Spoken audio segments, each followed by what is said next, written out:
After the battle with the darkness user, pay F for respect in the chat. Holding Makoto's body, Midori is in despair, unable to believe what has happened. He remembers a time when he asked Makoto why he became the captain of the squad while they were training. According to Midori in the anti-prophecy unit, Makoto was the second strongest after him, and if he were to go all out, no one would be able to match him.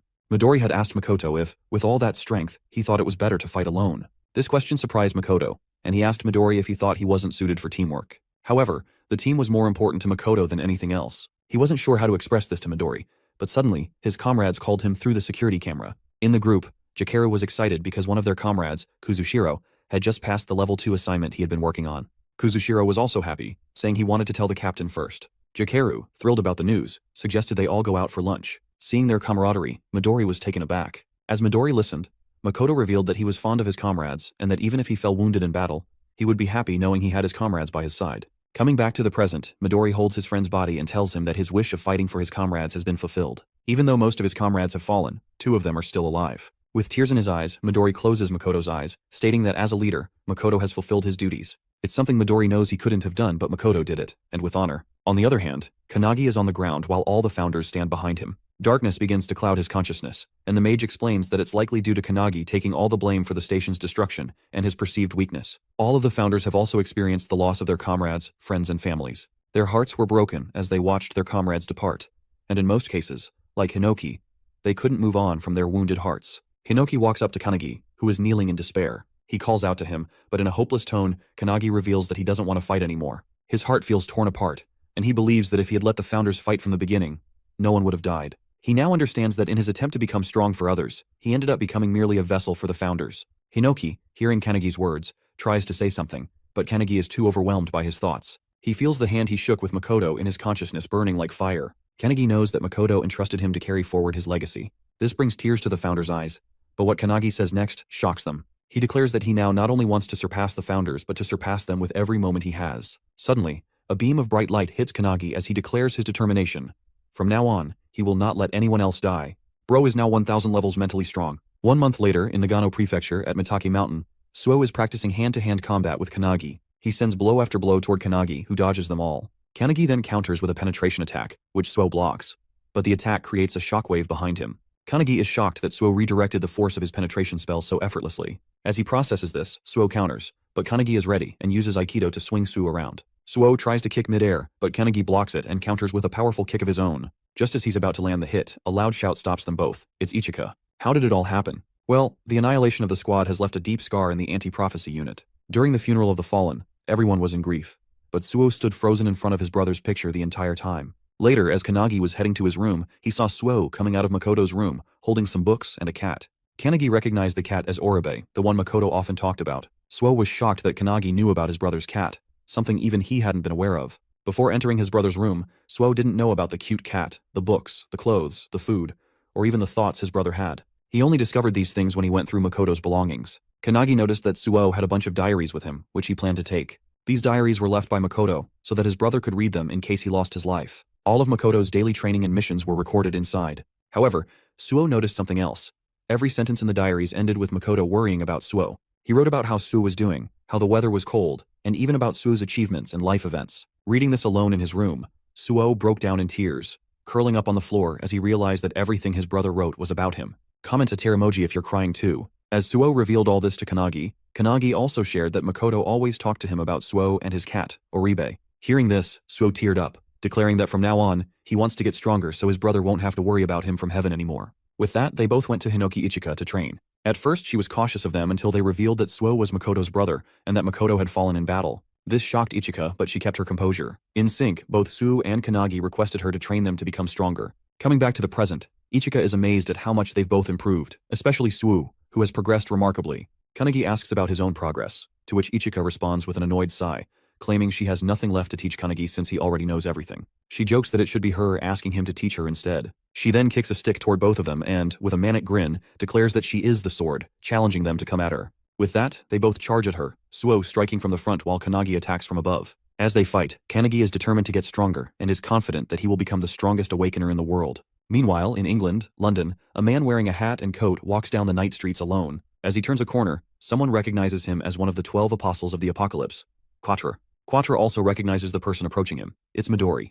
Midori straight up demands that Katra reveal the location of his base and comrades, warning him that if he says anything else, he will die. Hearing this, Quatra instantly summons his weapon, a strange heart-shaped pike, and challenges Midori to come at him. Suddenly, a burst of blood sprays from the alleyway, followed by Midori walking out unscathed. Outside, other members of the anti-prophecy group are waiting.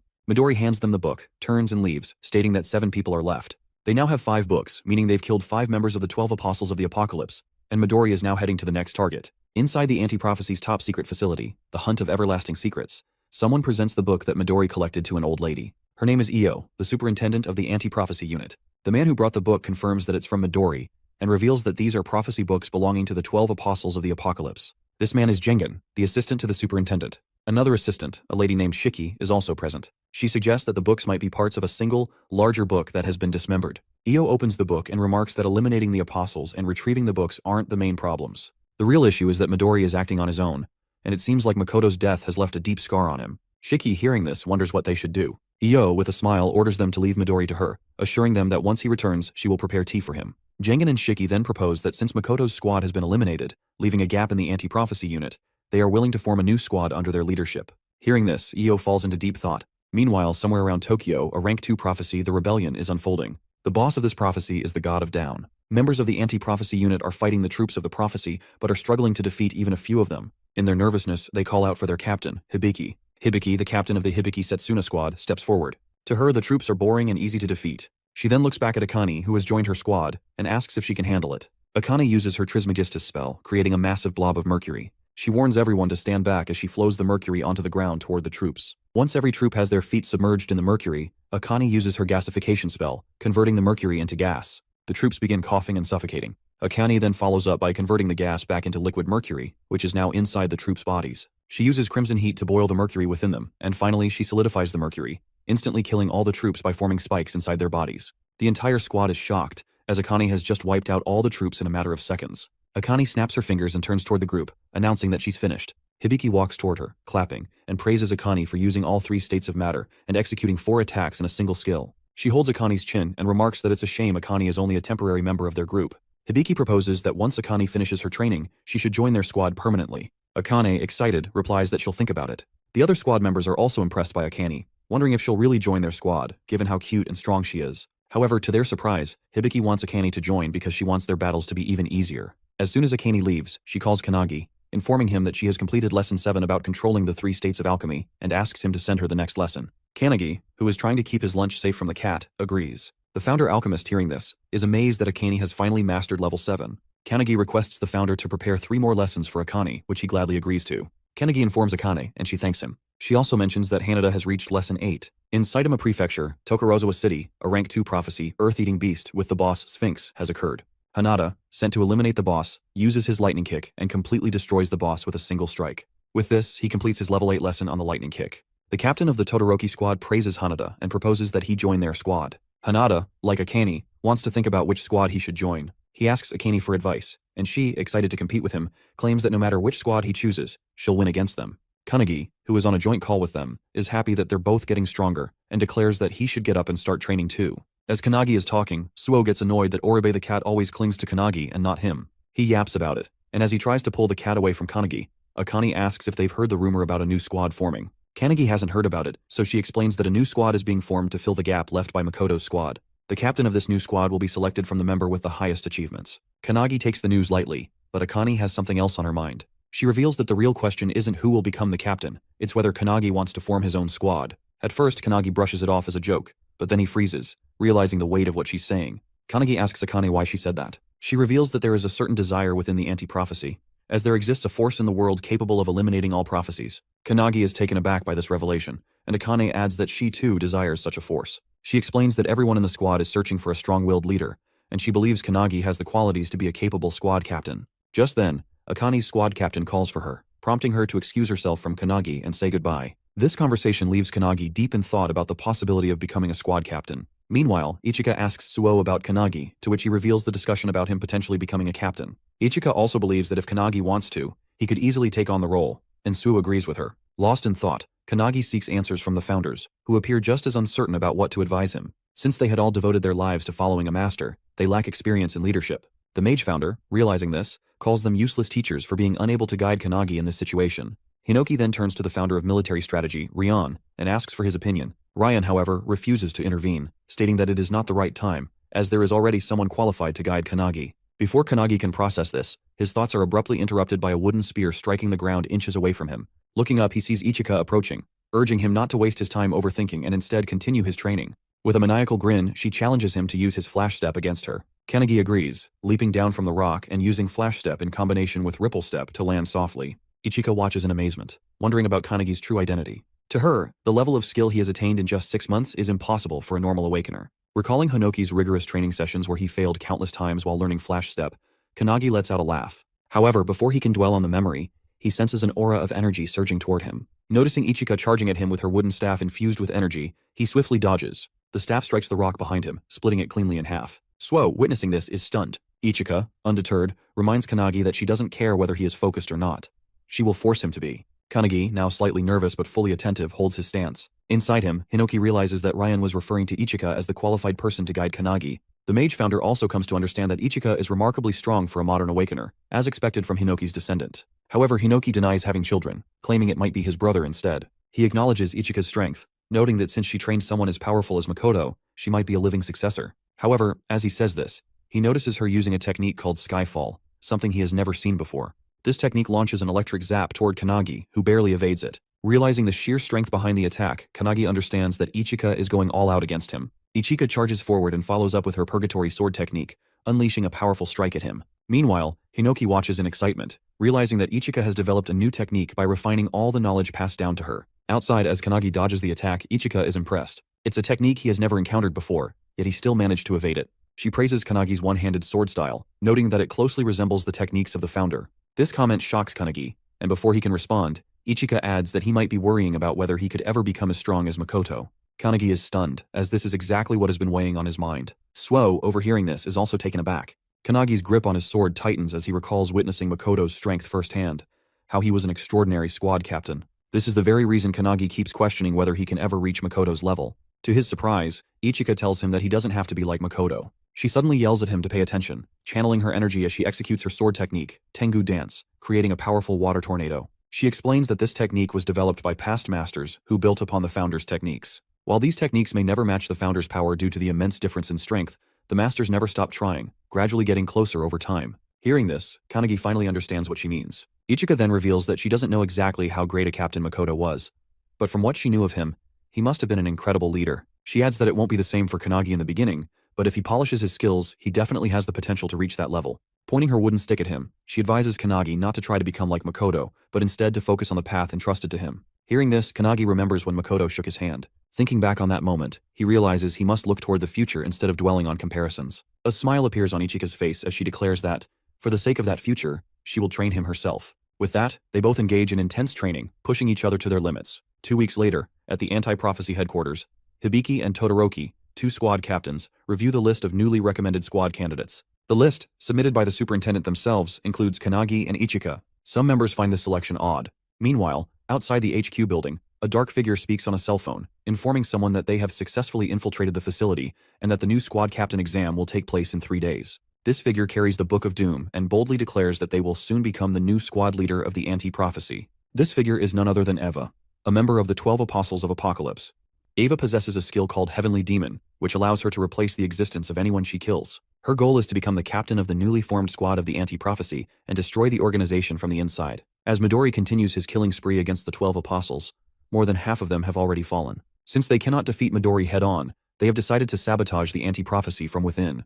Their motto is that they will do anything to fulfill the prophecy. 3 days later, at the grand training field of the Anti-Prophecy, the selection examination for the captain of the new squad is underway. As all participants gather, the instructor announces that there will be 4 tests, with only 4 people advancing to the final stage. The exam follows a point system. First place in each test earns 3 points, second place earns 2, and third place earns 1. In the end, the candidate with the highest score will be elected as the captain of the newly formed squad. The superintendent watches as the instructor urges all participants to give their best effort. In unison they yell, "Yes!" Among them, Kanagi feels the weight of everyone's gaze. There are 8 candidates: Koki from the Yagarama squad, Akihina from the Yorozuya squad, Sonobe from the Yashima squad, Hisagi from the Kakabe squad, Sakazaki from the Tsarazaki squad, Shikami from the Todoroki squad, and Jiru from the Hibiki squad. However, the real danger lies in the fact that one of them is actually Eva, one of the 12 apostles, an imposter hidden in plain sight. And then, there is the special recommendation, Kanagi. Unlike the others, Kanagi stands alone, as his squad captain Ichika is nowhere to be seen, oversleeping as usual. However, she sends him a message, warning that if he doesn't win, she will personally make him regret it. Determined to avoid elimination before Ichika arrives, Kanagi steels himself for the competition. Meanwhile, Ichika rushes toward the training ground, riding on Suo's back. She yells at him to go faster, knowing that if they don't hurry, they might miss the crucial moments. She has complete faith that Kanagi will win and refuses to miss his victory. Back at the training field, the first test begins, which is mana measurement. To everyone's shock, Kanagi releases an immense amount of energy, shattering the measurement device and securing first place. Akihina from the Yorozuya squad, who ranks 5th in the test, is stunned by Kanagi's overwhelming power. Sakazaki takes 3rd place, while Sonobe secures 2nd, both realizing that Kanagi is an anomaly. Sakazaki remarks that such irregularities occasionally occur when a genius in either physical strength or mana appears in the exam. He speculates that Kanagi is a mana prodigy, much like another participant, Shikami, who ranks 7th. On the points table, Kanagi takes the lead with 3 points. As the instructor announces the second test, hand-to-hand combat, the real battle begins. Each participant must face an opponent, and a victory will earn them 2 points. As the instructor announces the first participant, Shikami voluntarily raises his hand, requesting to face Kanagi. Shikami is the strongest regular member in hand-to-hand combat and is also considered an irregular. When he was just 2 years old, he was caught in the emergence of monsters from another dimension. However, even as a baby in a cart, he single-handedly killed all the monsters, shocking his own mother. He protected her and became a legend. In the audience, Hibiki accuses Todoroki of cheating by sending Shikami into the hand-to-hand combat test. Todoroki argues that there is nothing wrong with choosing his strongest member, as Shikami is blessed with both magical talent and immense physical strength. He boasts that he has been training Shikami since he joined his squad, and to this day, no one has ever beaten him in hand-to-hand combat. Hearing this, Hibiki wonders if the match will end instantly, considering Shikami's combat abilities are practically unbeatable. As the fight begins, Shikami approaches Kanagi and asks if he has really been giving lessons to Hanada. Remembering the founders, Kanagi replies that he is merely a messenger. Shikami doesn't understand what he means but continues, claiming that someone out there is advising and teaching Hanada, who is already a super genius. He adds that even without Kanagi's guidance, Hanada will surpass his current level on his own. Instead of arguing, Kanagi simply agrees with him, which only annoys Shikami further. Enraged, Shikami activates Violent Bite, transforming into a monstrous form. In an instant with blinding speed, he lunges at Kanagi. Kanagi ducks just in time, but Shikami follows up with a powerful claw attack. Watching this, Todoroki is thrilled to see his fighter going all out. As Shikami swings with all his might, Kanagi sidesteps the attack. Seizing the moment, Kanagi shifts into Kudu's stance, grips Shikami's wrist, and with tremendous force, slams him into the ground. The impact erupts in a massive shockwave, sending rocks flying across the field and startling everyone. As the debris settles, both Kanagi and Shikami are airborne. The other participants are in awe. Despite Kanagi merely redirecting Shikami's attack, the sheer power of it was enough to devastate the entire battlefield. Even Kanagi himself is impressed by Shikami's strength, though Shikami assumes he is being sarcastic. Despite the powerful blow, Shikami lands safely on the ground, shocking everyone that he managed to do so despite the destroyed terrain. Akihina, analyzing the situation on his laptop, remarks that this outcome was inevitable. Shikami's physical boost is irregular, and the sturdiness of his body far surpasses that of a normal awakener. Regaining his composure, Shikami charges at Kanagi once again. Kanagi realizes that simply countering Shikami's attacks won't be enough to win. He needs to try something different. Activating his founder power, he delivers a light kick at the charging Shikami. He then multiplies the attack using the penetration technique, Luminance Kick, striking Shikami multiple times while he is still airborne. Everyone watches in shock as Shikami crashes to the ground, defeated. The instructor quickly intervenes, stopping the match before it escalates further, and declares Kanagi the winner, awarding him 2 additional points. The other squad members are amazed. This guy just physically overwhelmed Shikami, despite Akihina's earlier claim that he was an irregular. Akihina, now furiously typing on his laptop, hadn't expected Kanagi to be so exceptional in hand-to-hand combat. He initially assumed Kanagi would be eliminated naturally if left alone, but now, it's clear that Kanagi is becoming an obstacle in his plans. As Shikami regains consciousness and opens his eyes, he is shocked to see Kanagi casting some kind of spell on him while he lies on the ground. Kanagi reassures him that he is healing his wounds, which only astonishes Shikami further. An irregular in both mana and physical prowess, now capable of healing too? It seems almost unbelievable. Shikami, still processing what's happening, asks Kanagi if there's anything he can't do. This question makes Kanagi recall the time he desperately tried to bring back his fallen Makoto squad members but failed. After healing Shikami for a while, Kanagi tells him he should be able to stand now. As they speak, a loud bang suddenly erupts nearby. Kanagi looks over and reveals that it marks the final match of the hand-to-hand combat exam. Shikami, now alarmed, wonders how long he has been unconscious, realizing it must have been quite some time. Kanagi calmly tells him it has only been 5 minutes. According to Kanagi, after their fight, the other battles started simultaneously. 2 of the pairs finished instantly, but Akihina and Hisagi are still fighting even after 5 minutes. Both remain determined, exchanging a relentless barrage of blows with full force. As Hisagi charges at Akihina, she pushes him back with a powerful attack, mocking him for lacking any special abilities. She taunts that without unique skills or traits, he is unfit to be a captain. Akihina steadies himself and counters her remark, stating that he is not the type who seeks to stand out. According to him, even if an ordinary person were to take on the captain's role, death would be the only outcome for them. He believes that a captain must have the ability to adapt to any situation in order to increase the survival chances of every squad member, even by just 1%. Akihina declares that this is his goal, ensuring that he does not suffer the same fate as the Makoto squad. This statement strikes a chord with Kanagi, as Akihina is speaking about his fallen comrades in such a manner. Our video ends here. If you enjoyed it, please like and subscribe to the channel. Until next time, bye bye.